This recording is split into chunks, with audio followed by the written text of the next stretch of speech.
I mean, tell us about it. It's unbelievable. Thank you. Yeah, I mean that really couldn't have turned out any better. I'm kind of in shock. I didn't think we would go that quick. I thought we might be able to challenge the American record, and I thought I was in shape for that. And clearly Cole thought he was in pretty good shape too. And I felt him on me that whole race. You know, I don't think he ever let any gaps form, and the rabbits did a fantastic job. And when the final rabbit stepped off, I knew I had a long drive for home, and that it was going to take a long drive to get rid of Cole. I was hoping he'd be gone with a few laps to go, but he was still there, and he took the lead, and I was happy he took the lead that far out. I think if he would have waited a little longer, he might have been able to get a little jump on me. His acceleration is just really good, and sometimes it takes me a little bit to get moving. And yeah, I tried to go past him on the backstretch of that last lap, and he held me off, and I tucked back in and, you know, gave everything with like 50 meters to go. And, you know, I wanted the move to work, but it's Cole Hawker. You know, a lot of people would say he was the best kick in the world. So to be able to be with him with a lap to go, and then being able to get him with 50 to go, I'm really, really happy with that. He said that you brought the best out of him tonight. 100%. I think we got the best out of each other. Cole has fantastic range from 800 to 5K. I think of myself as having good range through the 1500 and 10K. And I think we line up, you know, as you saw today, almost perfectly at 3K. I bet at 2,500 meters he would beat me, but at 3K I guess I got him, at least today. So there's no way I would have run that quick without Cole. And I'm sure he would say the same. And it's cool that we're willing to battle each other. You know, we're both coming off the biggest seasons of our life, and it would be easy to rest on that, I think, and not want to challenge any competitive runners. But I think we both wanted to come out and fight.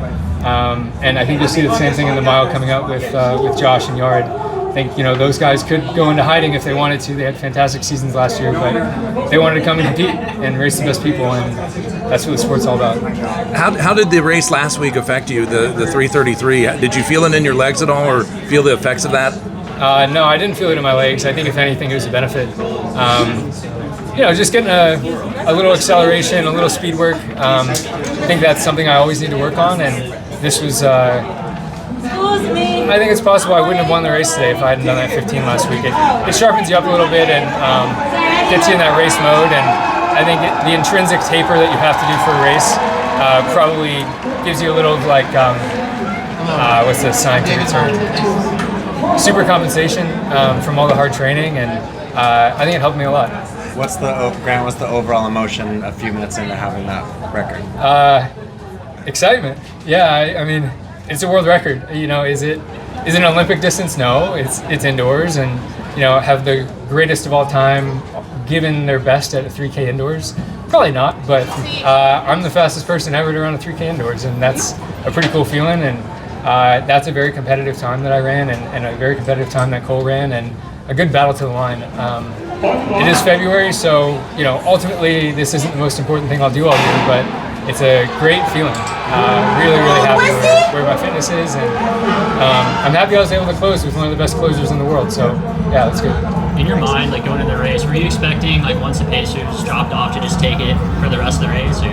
Yeah, I figured it to be a relatively similar situation to my 2-mile here last year, where I wanted to get right on the rabbits, and I think everyone in the field knew I would do that, and thankfully no one fought me for that position, and could just relax until the pacers left, and then I knew it was a long drive for home, and I wanted to get rid of Cole, but I didn't, and he was still there with 3 laps to go, and I think that's when he took the lead, and I was happy that he had taken the lead and not just sat on me longer, because it's just a long time mentally to drive from home. So it gave me something to chase for a little bit, and then we both just laid it all out with the lap to go. Can you talk about the last, like, 50 or so? Like, you're chasing down the reigning gold medalist in the 15. Like, how do you kind of summon that kick in your head? Like, are you panicking, or are you just all adrenaline? Or? I don't think you're thinking clear enough to panic, but I knew what Cole's capable of, and I knew he has the best kick in the world. So he was a guy that, you know, even if I come up on him, he can change gears like that, and I can't. So I kind of had to wind it up, and I think I had enough momentum coming off the high point of the curve, and just, you know, you're just giving everything you can and hoping that it works. You know, I had confidence, but, you know, respect for what Cole is able to do. So we kind of were probably right next to each other with like 30 meters to go, and I think it could have gone either way. Were you surprised that he took the lead as early as he did? Yes, I thought he would wait longer. Everyone has different strengths, and everyone has different strengths throughout the year as well. They kind of change. So I was happy he did, just because, I think I was in the lead with a K to go, maybe 1,200 to go, and that's just a long way to drive from home. And to feel someone on your shoulder, it does weigh you down.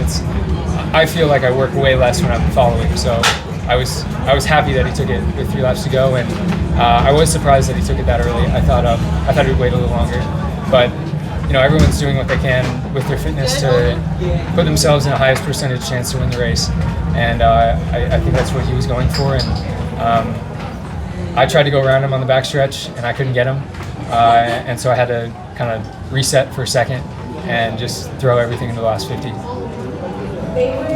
Good job.